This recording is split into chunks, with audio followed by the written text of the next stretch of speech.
Lights out, we're underway. It's Motorsport Republica podcast.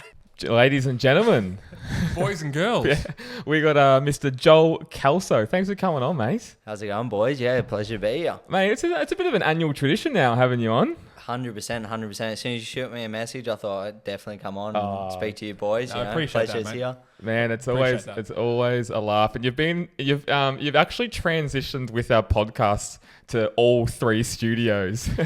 You have. The first one was an absolute debacle when we had Joel in, and then the equipment was it stuffed up twice. I couldn't believe it. And I said to James, James, Joel, I love him because he stuck with us. Yeah, he did. Because if it was me, I would have gone, nah, fuck you guys, I'm going. I'm not going. He drove all the way from Williamstown.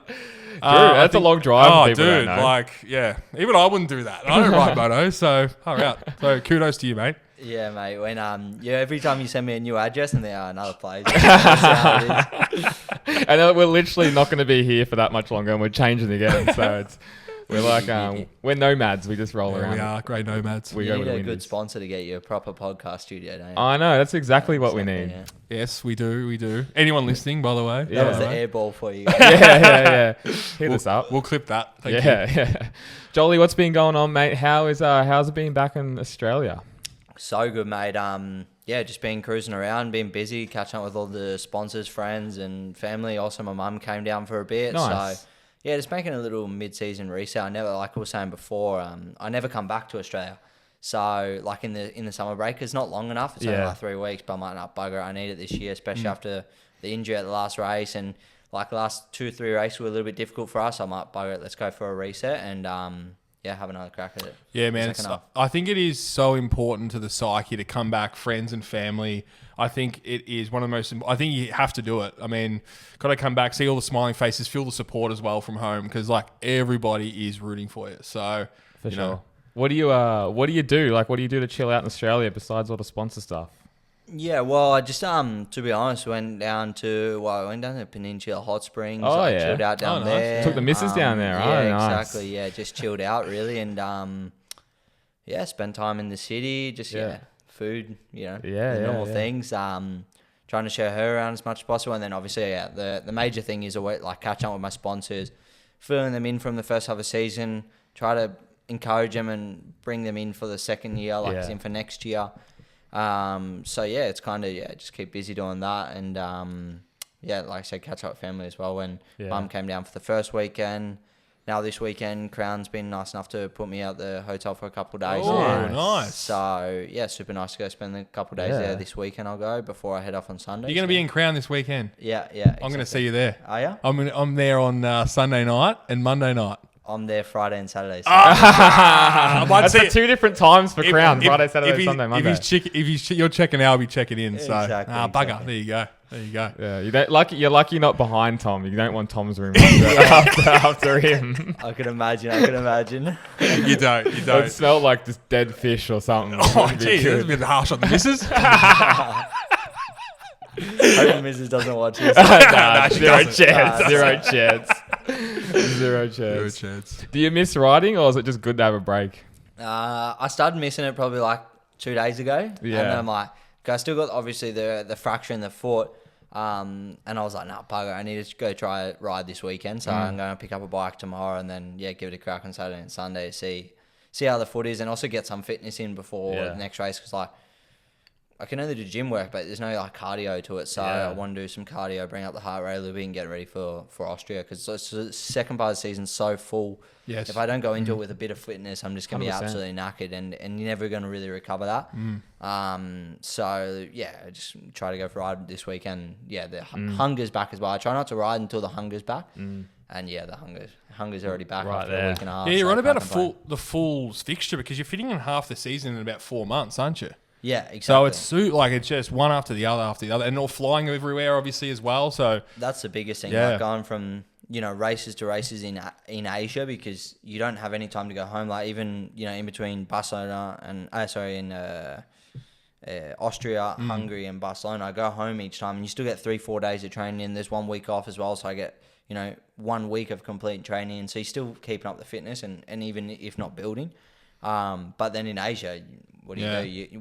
Normally you go check out the city. Like you don't go and do training because you only got 2 days normally. Yeah. So that's the hardest part. It's definitely Asia to keep the fitness and also bring up the fitness.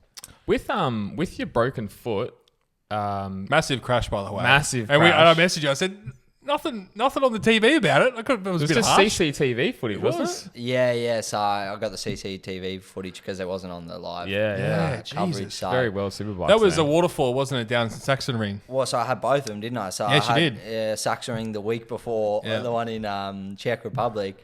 And yeah, that one was like 210k an hour plus, saying high side. Bar rolled, bike went straight into the wall, pretty much rid off the whole bike. Yeah. And without warm up now, it was like risky because obviously we went from qualifying where it just rid off the bike, like literally down to the frame. And then they had to build the bike new. The mechanics are so good and they just put everything back to perfect. But it's still an unknown going into the race, first lap. And then, we managed to get through that race because we ended up have a hairline fracture in the tibia from that. Only, jeez. It's not too bad, I'd be off bloody work for 6 weeks if it was me. Milking it. I'm milking it. Yeah. The pain Almost died. The pain wasn't too bad though, so I was like, it's not too bad. But for the race is still long, especially in Saxon Ring. Like if you're injured in Saxon Ring, man, it's just fucked. It's so hard. Oh, yeah. It's always on the go, aren't you? Exactly. So I think, what did we get there? 6th or 7th? Yes. But like 2 or 3 tenths from the first. Yeah. So it was bugger all. And and then after we went into Czech Republic GP and we had another massive high side, and that one really hurt. That one hurt the most because it's just like the way I came down, just like, and the new asphalt was so grippy. Yeah. Like even Cormac crashed at the same corner, and like he ripped through the suit, through the knee slider, Really? through the suit, and then like all the way down to his bone, like there was graze on his bone, so he couldn't ride as well. Oh, he was off. That's right. That's how grippy the track was. So like when it caught me, it just ripped my foot back. Shit. And luckily the Alpine Star Boost just did an amazing job, and I only had like a small fracture in the foot. But mate, these days they're too strict on it. Like I was at the medical center, I was like took some pills beforehand, obviously, the normal trick. Yep. Went in there, start walking on the way in. I was like, yeah, this is not right. I was like, fuck, it was so much pain. I don't think I've ever gone through so much pain because when I broke the tibia, it's less pain than when I break the foot, like the knuckle of the foot. But man, this was so sore. Anyway, I walked through, they're grabbing it like, does that hurt? And I'm like, nah, it's all right. Oh, fuck, it was so sore, man. And then, and the worst part is they're like squeezing, and they're like, yeah, look, we can't let you race anyways because it's broken now. And I'm like, so I just went through all that for no fucking reason. Yeah. And second of all is they used to, like, I had a broken tibia at one stage and they just fucking gave you some morphine, go ride, mate. Yeah, you're all right. Have they got like harsher on that recent times? Too harsh, man. Like, definitely, there's certain things you need to be harsh with, but like I can understand from a safety perspective, but at the same time, like their defense was like, okay, but if you break your leg, crash, and you on the track and you can't get off the track, and I said, yeah, okay, but if I crash and break my leg and I'm on the track, I still can't walk off. But Yeah, it doesn't matter. It doesn't make any sense. No. There's certain things, like my teammate obviously is injured, and they're not letting him come back because he had like something with the brain, which makes sense. But there's only certain things that you'd have to be really strict with, honestly. But it's how it is now with the new insurance and all that sort of stuff. You just have to deal with it. And to be honest, it's one race. It was horrible for our championship. Obviously we're back in 6th from 3rd. Yeah. Which was a bit crap, but it is what it is. We're only like 20 points behind. And I was like looking at that. I was like, look, we're 20 points behind second or whatever, 25 points behind second. It's literally one race win away. So it's you can make it up. Yeah, it can make it up. It's not really a big issue. When you come off at like 200 Ks an hour, as you said, do you have any thoughts that go through your head, or is it just so you just blink and you're off? Nah, 100%. You as soon as you start like sliding through the ground, you know that the gravel's coming up and you go, this is going to hurt. And then like it was strange at the 210 plus like crash, like we rolled through the gravel. I thought, oh, this is not too bad. Roll. I'm like, you got time to think. Say, oh, it's not too bad. I'm thinking, this is actually all right. I'm going to be fine here. And it was literally like the last one. I would have slowed down to like probably like, I don't know, 60k an hour by now. Like nothing. Yeah. And the last like land was where I hit the leg. And I'm like, fuck, that hurt. And then I tried to get up and I can't get up here. This is a bit shame. Oh, that's rough. It's amazing though, like when you're in that position, how much you can think. Yeah, like it's exactly. Like you think about everything in a split second. Yeah, your brain just goes in overdrive. They say I'm never obviously had a motorcycle accident, but they say everything slows down. It's like slow-mo. Exactly. So- Yeah, everything goes in Must be slow something in your brain where it just, full full adrenaline hit all at once, maybe. So, yeah, that's a good point. But saying about the adrenaline, actually, like that was the biggest thing. I've never really felt the adrenaline this much before, but when I crashed at the one in Czech Republic, and like I said, it was the most pain I've ever had in my foot. Like when I was trying to walk and pass this medical test, more than the broken leg and everything. And I walked off the track, and I'm like, oh, this is not too bad. Like it's sore, like I could feel it pulsing. I thought probably it was broken, but there wasn't any pain. If I keep the boot on all the way into the race, I'm thinking, I'm not going to be able to sleep in the boot. So that's not really No way. any hope. That's hilarious. And then, anyways, we took the scooter, and I still wasn't in much pain. And then the guy riding the scooter, like the Czech Republic service road, is absolute crap. And I have to ride back through the paddock, back through like let's say the public. Yeah. And there was like a truck, I don't know, like a garbage truck or something, and a person. And the guy hit the person with the handlebar, went into the side of the truck, man, and my foot just went straight to the side of the truck. And I'm like, fuck, that hurt. And I think that definitely broke it. Oh Like, my that God. added to it. Yeah, 100%.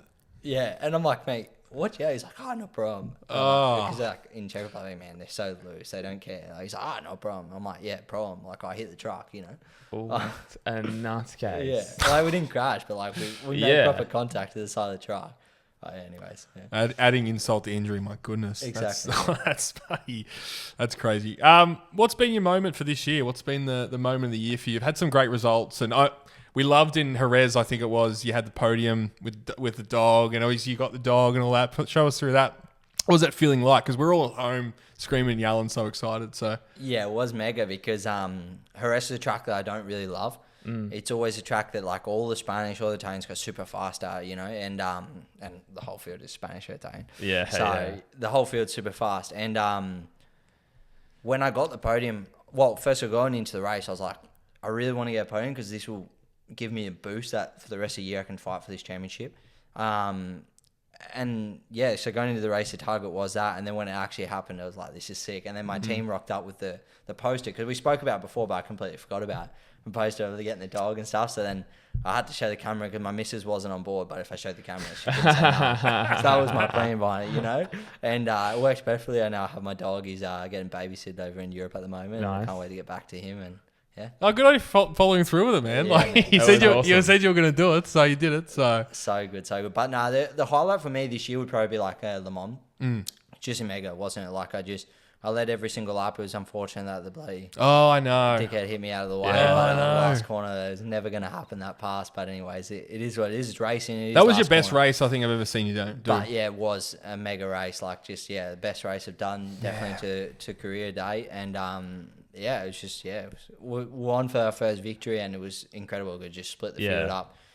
Also, the pace we were doing was lap record pace every single lap. Even like to the second last lap, with whatever 19 lap tire, we'll on lap record pace. And it was a shame not to get the victory, but it's definitely the best one of the year, 100%. Yeah, man. It was obviously a pain in the ass, and like as you said, you put it well. It's racing. Like the move wasn't on, but it's racing, and people can see that. But yeah, it was a wild weekend as it was. Was there any rain? Was it raining, or did you have raindrops in that race? No. It was dry, wasn't it? It was dry, yeah. Yeah. It was just like it rained that morning, so it was a little bit like It's sketchy. Yeah, just less grippy really. Like it washed away the rubber, but no, it's completely dry.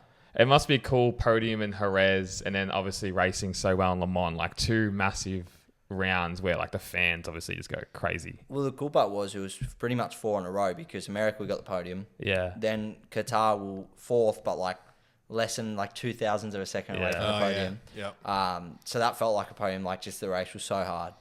And then Jerez podium at a track I don't like. Le Mans for me was a victory in my mind. Yeah. Yep. And then after that, like it was just like a snowball effect. It was just going so good. And then in Silverstone, we were leading the race before we crashed out. So it's just like it was a great start to the season, especially after 2 rough rounds. And then it's kind of faded a bit. We just lost momentum after the Silverstone crash. Just a mistake on my end. The crash in Silverstone was pushing too hard, didn't it? But killed the momentum a little bit, and then we just struggled a little bit with the tracks that we were going to. Our setup just wasn't gelling as much, and I struggled. I need to still improve on that. When the bike's not in the window, I need to be able to manage and find a way to make it in there. But anyways, we're always learning. Yeah, well, that's it. How do you find the Silverstone track? Do you like it? Yeah, Silverstone's awesome. I love it. Yeah. I love the fast tracks. It's like Philippines, so fast. It was horrible conditions that weekend though, because it's so windy. Yeah. Like I remember in the race, like the reason why I crashed was from the wind, because I did like a little wheelie in between the. So Tommy, anyway, I've been looking at getting a new helmet, Okay, right you are. a replica helmet. Okay. So I'm looking at either like a Marc Marquez, Shoei, Rossi AGV, or controversially like a Nakagami Arai. What do you think? Well, I think Nakagami Arai might not be a bad idea because they'd have to build them strong. It'd be repeat hits throughout the whole weekend. That's right. Where would you That's right. find something like that? Mate, motoheaven.com.au. They have all the helmet brands that you want. They've got all the racing suits, jackets, big brands, HJC, Shoei, Dainese, Alps. Mate, they have everything. How good's that? That is so good. And I heard like there's free delivery over $150 as well. Free delivery over $150. Super fast dispatch, which is amazing all around the country. They do an excellent job. You just check out their Google reviews. It's like all 5 stars. It's pretty amazing. They do a great job. Give the people the website. motoheaven.com.au. Check them out. They are the best in the business for all your motorcycle needs. And they've got a parts finder. You can get all the parts you want. Brake discs, chains, sprockets, spark plugs. I know that's all gobbledygook to you, Tom, but that is they are the best in the business. Head down to motoheaven.com.au and they will look after you. In between the switch directions, and the wind just took out the front wheel. So, I came down, there's no wheel, and I was like, this, But it was. For me, that track is so fun, man. Like, you could ride it all day and you just never get bored of it. Yeah. It's a long lap, isn't it? And that's like 3 business days for you guys. 2-minute 30s. You'll never. I said this to James on the pod. Silverstone's the kind of track. I bet you do a really good lap there and you never nail it. And it's such a long flowing track. You always leave time out there. Like super easy to make a mistake. But you don't feel bored there. Like there's other tracks where you definitely feel way more bored. Yeah. What's the track that you feel bored at? Austria? Nah, Austria's good. You get a bit example like in Malaysia, because it's so like long the straight, so you don't have anything to do. Yeah, interesting. And even in between each corner is like quite a decent amount of straight. Yeah, gotcha. And the reason why Silverstone isn't boring is because you have that back straight. Yeah. But the last section's like the hardest section coming up, so you're thinking of the next section. Yeah. Magellan's a little bit the same, just because that big front straight, you just flat for like 30 seconds. Ages, man. And you can't do the lap alone there. It's just like, it's a headache, Yeah. Okay, interesting. That's wild with Magello, because that straight is pretty gnarly. Like, it's not even a straight almost. Oh, for MotoGP, it's not, but for Moto3 and Moto2, it's okay. Full gas. Different breed, James. Different Yeah. breed. But like, even like you watch the Moto3, like you boys, it's like 12 abreast going into that corner. Sorry, and the races are not boring. The practices, especially since I do a lot of the riding alone, because I want to develop to be good on a Moto2 bike and stuff. Nice. It's boring because you're riding alone. Yeah. It's just straight. It was like a horse race. I remember someone went up. Remember someone took the inside line. It was like over 2 sides of the track. Yeah. Never seen anything like that on a racetrack. Who was that? I don't remember who it was. I think it was David Alonso. I remember he cut across. Not David Alonso. Who's your new David Alonso on the Super Moto? Keyless. Keyless. It was him. Yeah, he took took the heavy line where he should have gone. The good track. It was wild. But like, I don't know how you guys do it, because I like wince at that when you all go into that corner.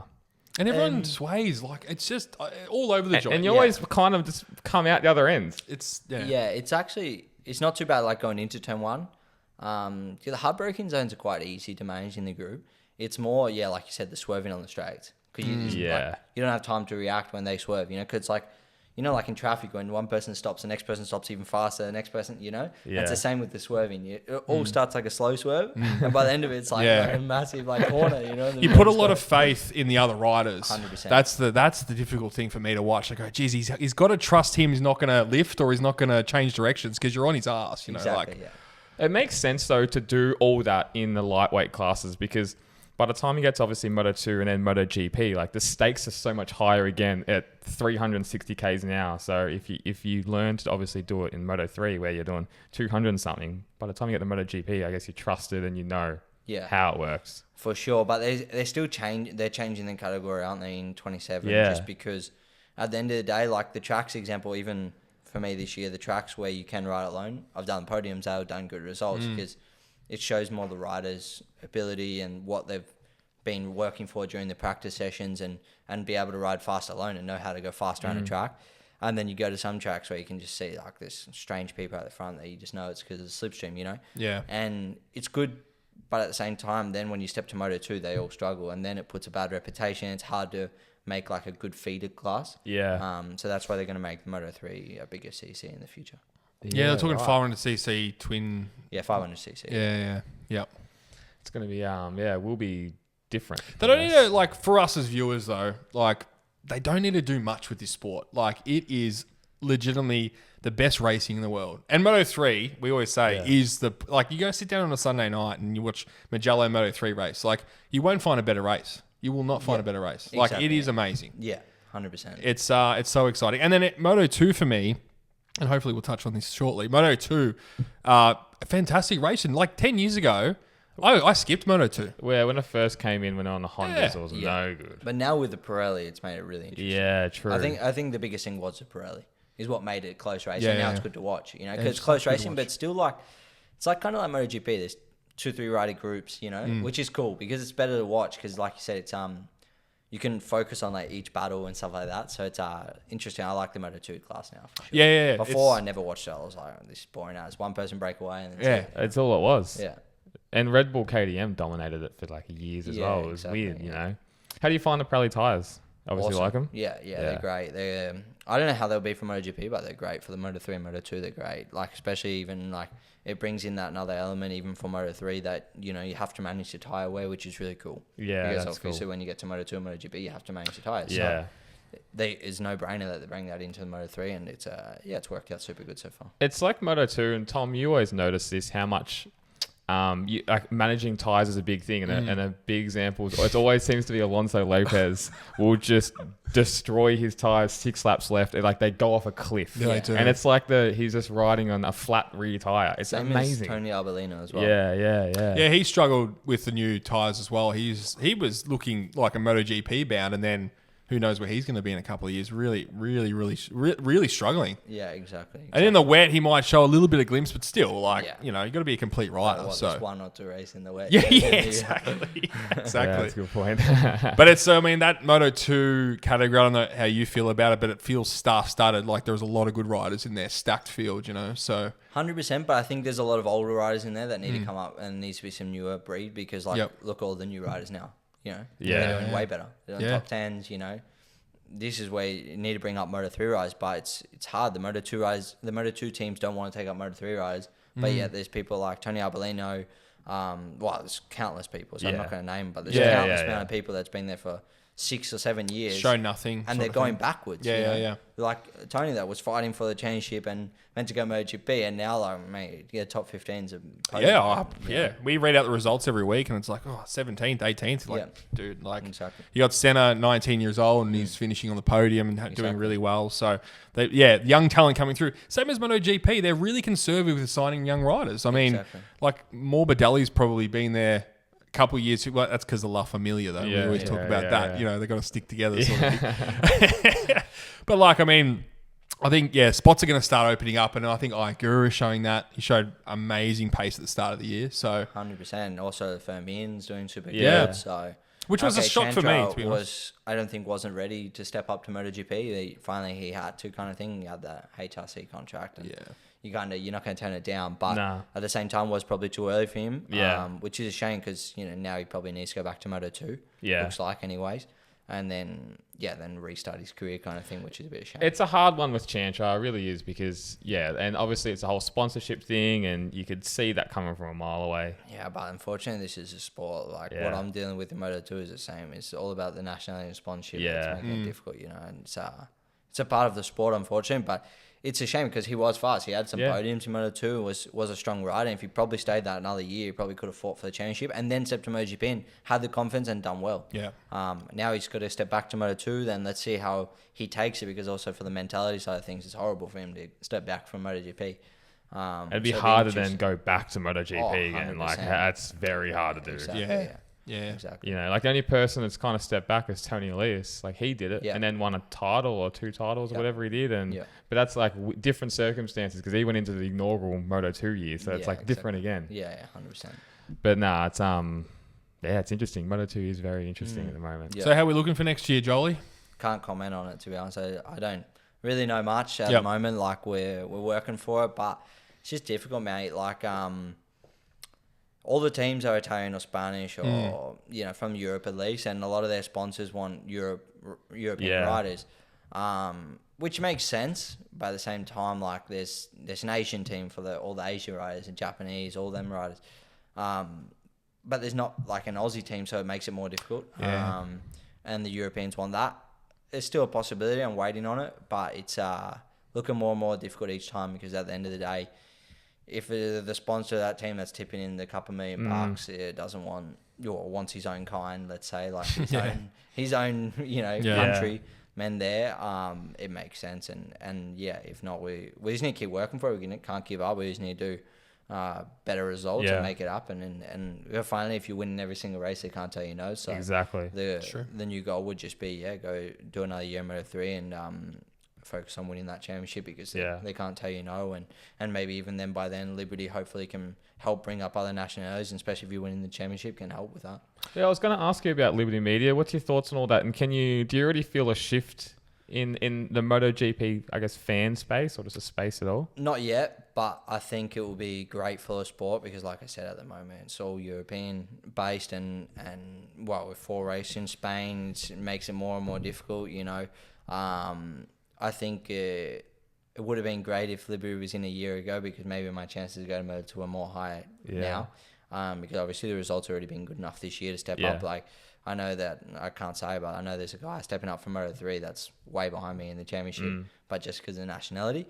And Liberty will change that in the future because at the end of the day, that's what it is in F1. Like there's other nationalities out there that will shine when go up to Moto2 and MotoGP, and there will be sponsors from them countries because it's a bigger global, So I think that will change a lot and it'll be awesome when it comes in. I can't wait for it. I think it'll still probably be another 12 to 14 months away though. It's interesting. It's very interesting. Like from the social media, I guess, landscape of it all, I'm already seeing MotoGP kind of like influences, like young girls, kind of like the F1 type of thing coming through slowly, but you can just feel it. Just brewing. Slowly, but I think until they make like a Netflix series, for sure. And while they're already doing something, I think that was from Liberty is moving the track to instead of the one in Buenos Aires in where was it, Termas or whatever. In Buenos Aires. Yes, that's one big step because you got to be in the major cities. If not, what's the point of going to that country? There's not going to be massive amount of fans, and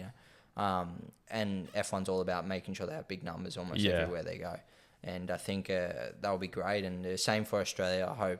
I hope it end up like F1 in Australia, the biggest event of the year. And the thing is, it's possible because look back in the day, the Aussies loved the motorsport world when it was back then, and the die-hard fans are still there now. But we need to bring in the new group of people because, like you said, it's one of the most interesting sports in the world. And all you need is to show that and people to see that, and then they'll be hooked. So, I think it's just a matter of time. I think it will still be some time away, though, until it makes a big effect onto it, for sure. For sure. Like, everyone in the paddock obviously has a personality. And if not, motorcycle riders have more of a personality, in my opinion, because I think it's a bit more of a crazier, on-the-edge sport. You got to be a little bit more wild to ride a motorcycle. 100%.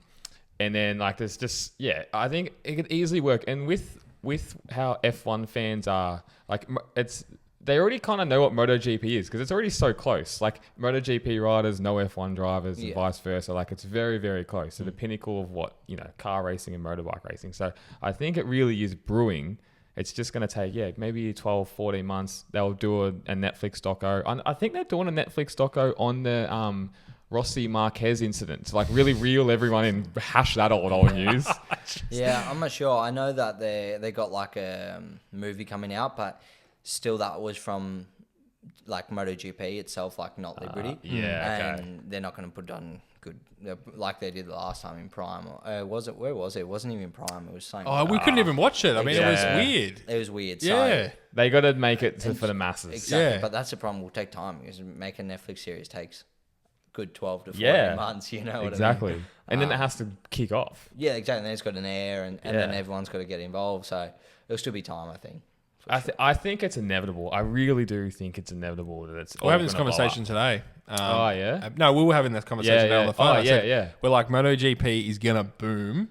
It did take a couple of years for Liberty Media to take Formula One to that next level, but for me, it's like Liberty Media have that knowledge now. Yeah, they're gonna bring it straight into MotoGP, for sure. And they're gonna implement these things straight away. So it is super exciting, and for a young bloke like yourself in the sport, it is a really exciting time. Yeah, for sure. I think, like I said, though, I need to be able to do it myself like I have been because, like I said, probably won't come into kick until it's too late. Like another 12 to 14, even 16 months, which is late, obviously, for me. To be, like, I need to already be stepping up to Moto2 and fighting to be able to go to MotoGP, obviously. So I still got to do a bit, I think, my way until it kicks in. Yeah. But I think in some time, definitely will make a big thing. And I think also once the sponsors and big companies realize that it's about to shoot off will be great because they will jump on board before the ship sails and that will make it mega. That's when you'll notice a big difference when there's some big brands already stepping in, and I already noticed it with some interest from some big brands and stuff. But once that actually kicks in and they lock it in and they get it in before Liberty takes over and explodes it, that's when you know the rolling ball effect's going to happen. Yeah, it's interesting. It's a really good point. And like with like going back to your point, for Australian fans, like we say it all the time, it needs to have a younger audience. It really does. Like you'll talk about the Aussie fans for back in the 80s and the 90s when Wayne Gardner was racing. Like, they were, it was like the pinnacle because there was so many Aussies racing in the Premier class. But now they're all getting older. They can't make it to Phillip Island as much, or, life changes where Liberty Media is going to bring the younger people in, or they listen to our podcast. They'll bring a lot younger people in, but that's what they need. And it's like, we've spoken to Aussie GP, like they need like a big, Red Bull tent DJ thing at Phillip Island. They need to just make it less of a big club race and more of an event. Make it more than just about the bikes. Yeah, for sure. I totally agree. I'm actually quite good mates with the people at the Aussie GP Co-op and they're working on it, but the thing is until there's more interest in it, it's a big investment for no returns. Yeah. And I think when it was big back in the day, it was because we had world champions. Yeah. We had Aussie world champions, and as soon as that's on, 7 years, 9 years, Fox, all around Australia, that brings in people's attention. But we haven't had a world champion for decades, so until that happens, I think will be more difficult until there's like a massive image, like as in even in F1 we have Oscar. We have many drivers that were world champions in the past. Daniel Ricciardo, that's obviously just a persona himself. And when you have them, that will bring in other attention as well. But definitely, they need to make it a bigger and better event around the MotoGP here in Australia. But it's difficult, especially in Phillip Island. Like it's so far, like it's away from the city. There's not really much facility around it to make it happen. But I know that they're working a lot with Lindsay Fox to try to invest good money into making a better facility around it. But they need a big hotel there. That's what they need. Well, Lindsay Fox tried to get a hotel there, and then Phillip Island Council said no, and then he's pretty much gone, well, I'm not doing anything to the facilities until you give me the hotel, which is, in saying that, probably fair enough. For sure. Got to be progressive. You got to move 100%. With the times, and I think it's it's probably one of the best tracks in the world. I'm sure you'll agree. 100%. The best track in the world, and still is to this day, even the best track for asphalt-wise, for everything, is perfect with the track. Because they keep that at a top-notch condition. It's just the facilities around it need to improve, for sure. Yeah. But like you said, he wants to do it, but they don't want to do it. Like the government or whatever of Phillip Island, the tourism and stuff there don't want it. So I'm like, I just hope it stays, man. Like we've been going to my parents live on Phillip Island, so like I just hope it stays. But long term, if things are going to pop and they don't want to do anything down there, it's going to have to go somewhere else. It'll end up going. Yeah, I think if they don't make something by 27, already can be at risk to be there, for sure, because the damn MotoGP can't continue to go to them facilities if not, you know. It's the facilities are wild. Like we always joke about it. Like you walk into the back of the pits and you're taking a piss next to fucking Danny Pedrosa back in the day. Yeah, exactly. Like the boxes don't even have toilets. Like at every track that I go around the world, we have our own toilet in the box. You know, it's just like. And we go to Thailand and we're like in the back of the It was amazing. paddock. We're like, what the hell? Where are we? You know, like, and then you go to Phillip Island and it's a cowboy even situation. Like at Thailand, they have that massive grandstand on the front straight. Like, Yeah. they could definitely make that in Australia. Yeah. You know what I mean? Yeah, And like then you can view the whole track. Yeah, true. You know, or like in Texas, they have the big tower that goes up that everyone can look at from the tower from up. Like just cool things like that will make the fan experience a lot better for sure. Yeah, 100%. What do you what track has the best facilities? What facilities for the riders and for the teams is Qatar for sure. Oh, of course. Yeah, you're right. That's without a doubt. But Aircon in the aircon box. in the box, aircon in the office. Yeah. We have our own office. There's a Starbucks inside. Oh my god, that's oil money for you, isn't Yeah, it? man, it's meant to. To get a coffee, Phillip Island, you got to go to the canteen. Dead set. But That's not a joke. Yeah. I don't know where the other ones would be. There's good ones. Like now it's like quite good everywhere you go. Yeah. Step for okay, maybe like Indonesia could improve. Malaysia's not bad but can improve. But they're another league compared to Phillip Island, example. Yeah, like the yeah. facilities. Right? Yeah, I was surprised Thailand in the box didn't have aircon because I was. Whoops. Hey, The did T-shirts. T-shirt. I was cooking at one point when we were there, and I was like, "How are the riders doing it in leathers and stuff?" Because I was hot and bothered. But Yeah, 100%. so that's unusual to have aircon in the box. Then obviously, Yeah, Qatar's definitely, the only one. Or? I think Qatar would be the only one. yeah, one we of them have, anyway. have to though. It's like stifling over there, isn't it? Yeah, it'd be impossible without 100%. I know. So rest of the trip down here, Crown on the weekend, which sounds fun. And you're gonna ride. So where are you gonna ride a bike? You gotta. Yeah, I'll go try to ride a bike on Saturday and Sunday. Just like, I'll feel it out on Saturday. I'll try to do like an hour of riding. Yeah. Because then go on the bike and see how the foot feels. Because I gotta take it easy because if I put too much pressure through the foot without noticing, I can break the bone again. Because in the foot, like it's not a big bone. Yeah. So it's really easy to fracture it again. So. Yeah, I'll try to ride on Saturday, and if it's good, then I'll ride on Sunday as well to try to get that fitness up before Austria.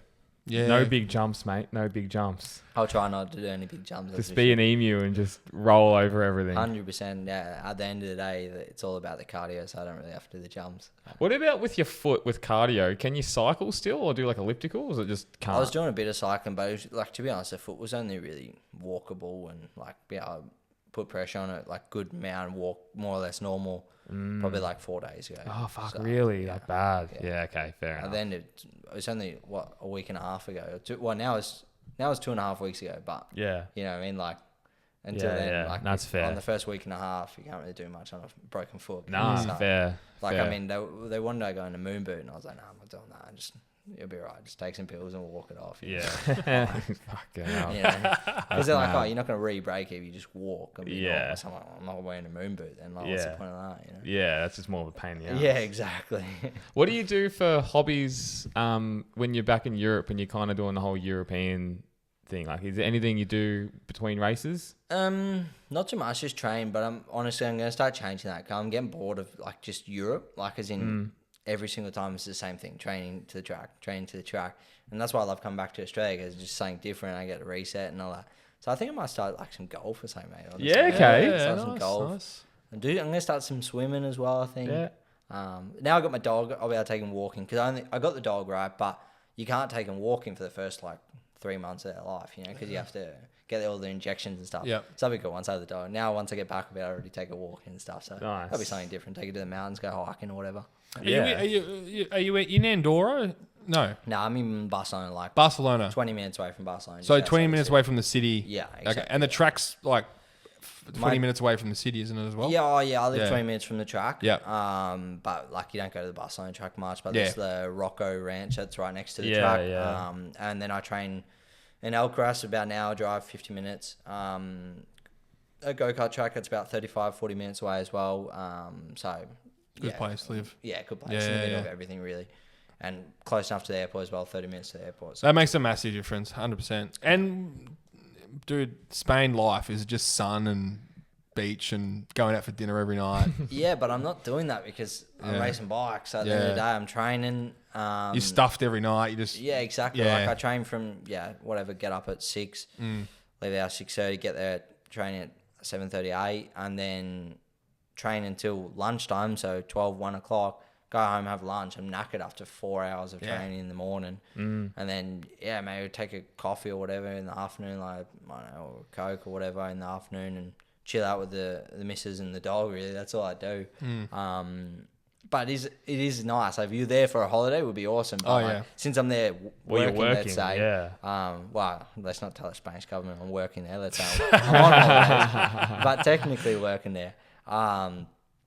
It's just a little bit different, obviously, the style of life I got. But like I say, it's only like 3-4 months a year I have to live there, and then the rest of the time traveling around and back in Oz.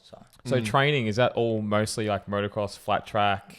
I changed it up this year. So, just doing more or less motocross, flat track, ride a bit of 600 with Maverick. Because he has a spare 600, so he's like, take that if you want. Nice. Yeah, that's all right. Take that. And then a bit of cycling and stuff. But I was doing a lot of road bikes. I was doing a lot of like gym work, cycling, motocross, flat track, everything at the same time, trials. And now I'm just doing trials, flat track, motocross, and a bit of cycling.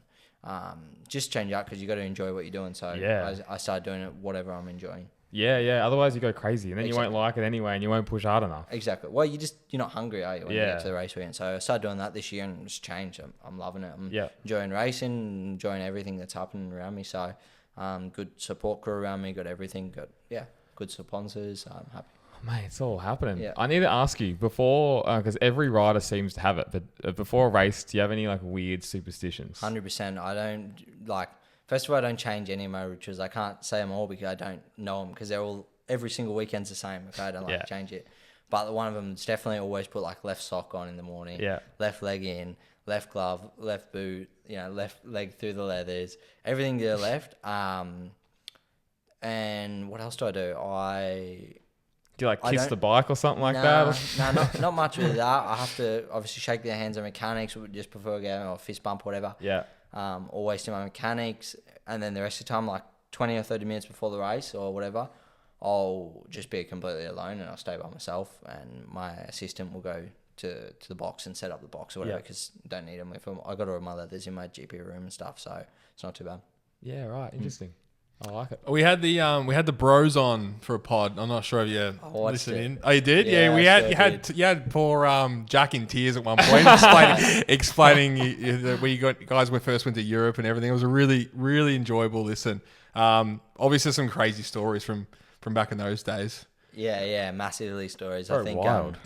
Yeah, we can't bring them up now because we don't have enough time. No. Yeah, some great stories. And Jack's actually down in Queensland this weekend. Yeah. It's a big event for them. It's really good. Yeah, so caught up with Jack this week. It's good. Just I have a good friend group around me, a good management group around me as well now. I got a new manager in Spain. Yep. So everyone just works around. Obviously, Joey is a media guy, and Tom helps me out with sponsors and stuff like that. So just got a really good group around me, and it's loving it. And we always enjoy when we come back here in the summer all together. And this time was just great to have. We only went out once and hung out with all each other for one time because it was only a short time. Everyone in the winter wants to work. And I'm like, this is my summer break, guys. But the boys were out riding bikes, and I said to James, I said, I reckon Joel's with him, but he doesn't want to put on socials. But maybe you weren't. Well, I was meant to go. We were all planning a boys' trip out and do 2 days of ride and stuff, and then obviously broke their foot. So of course. Yeah. You weren't going to sit in the sidelines and watch them. Nah, bugger that. Nothing worse than watching Joey ride a bike. They can watch you ride the bike. Exactly. I couldn't think of anything worse. Oh, that's so funny, man. Jolie, thanks for coming on, mate. I know you got a dinner to get to, but I've got a dinner date with Joey, so speaking of the devil. Exactly. Appreciate you coming on. Good luck for the second half of the season. We'll be cheering you on, and get a ride in Moto2 next year, Moto3, whatever it is. We're excited for you no matter what. Pleasure, boys. Thanks for having me on, and I'm sure we'll be chatting soon. Hopefully there's some news on my future in the next I think I need to make a decision. I got offers on the table. That's good. Really good. And even with Moto2, there's offers, but extremely amount of money, and you're just like, it's not really an option for me. Yeah. But yeah, hopefully we'll know in the next like 3 to 4 weeks, I guess. Can I ask you one quick question? You were talking about sponsors before the pod, and you're gonna talk, meet up with sponsors and stuff in Australia. Do those Aussie sponsors, do they go on like your leathers or helmet or something like that? Yeah. So on the leathers, helmet, the social medias, they come to my events. They have like as in, before I was on the bike this year, it's not on the bike, so it's just leathers, helmet. Yeah. The helmet's completely mine, so I adjust that for the sponsors. But like I said, I have it really like a quite tight knit because, to be honest, it's really expensive to be a sponsor, let's say. Yeah. Because I can only really put 4 or 5 sponsors on my gear and my helmet and whatever. So I pick the good group out and the people that are really interested and just want to see me do well. So I pick out the sponsors like that. And the group that we have around is really good. And to be honest, it's hard because like, even though I've been offered maybe more money from another sponsor, I've had this sponsor that's supported me for the last 3 years, and maybe it's, I don't know, 20 grand difference. I'm not going to change that sponsor because the only reason I'm here is because of that sponsor. So it's hard. So I don't really change sponsor. And that's a really cool part is that I have all my sponsors that pretty much been with me from the very beginning. From the first year that's good loyalty, man. That's really good. But from the sponsor side, they were really loyal. So it's no brainer that I got to be loyal to them. 100%. And it'll pay off in the long run. Exactly. So it's really cool. Like obviously, normally I still have like one sponsor spot each year that I can bring in a new sponsor. Which is really cool because then I enjoy, also meeting new sponsors because, it's awesome. Like at the end of the day, it's not really like a sponsor, it's like a friendship. And then also a lot of my sponsors, and even I had a new sponsor reach out the other day and now we're chatting for the next year to be my sponsor. It's just cool because all he asked was, I want to be involved and just be in the box and watch you do your work. I don't want anything else. I don't want to disturb, just watch you do your work. So it's cool that you bring them in and then, it starts off as a sponsorship and a partnership that he wants to just watch bikes go around and stuff like that. And then at the end, he'll be one of my best mates. That's awesome. We all have mates, we go to dinner, example, like an event that I hold, I try to do it, 1 or 2 a year with all the sponsors together so they can also network, so then they can bring up their networking system tomorrow. And it's just cool because they're all my friends, I can't really go there and say, each one's my sponsor because they're all mates. Like I speak to them so much. Yeah, it's really cool. We go for coffees and dinners and we speak about normal things. Mates, it's not like I'm there sales pitching them every single time. It's cool once we get the agreement done. We just we don't force it on us. We always speaking every week or every 2 weeks. So at the end of the day, it's like you end up having a friendship there. So that's cool. Awesome. Man, that's really cool. Yeah. I love that. It's great way how you explained it, and I like the loyalty. It's hard to find. It is definitely. It's very hard to definitely find, especially in Aussie culture. Tall poppy syndrome. Mate. Thanks, Jolie. Thanks, Jolie. Thanks for coming on. Cheers, mate. brother. Appreciate it.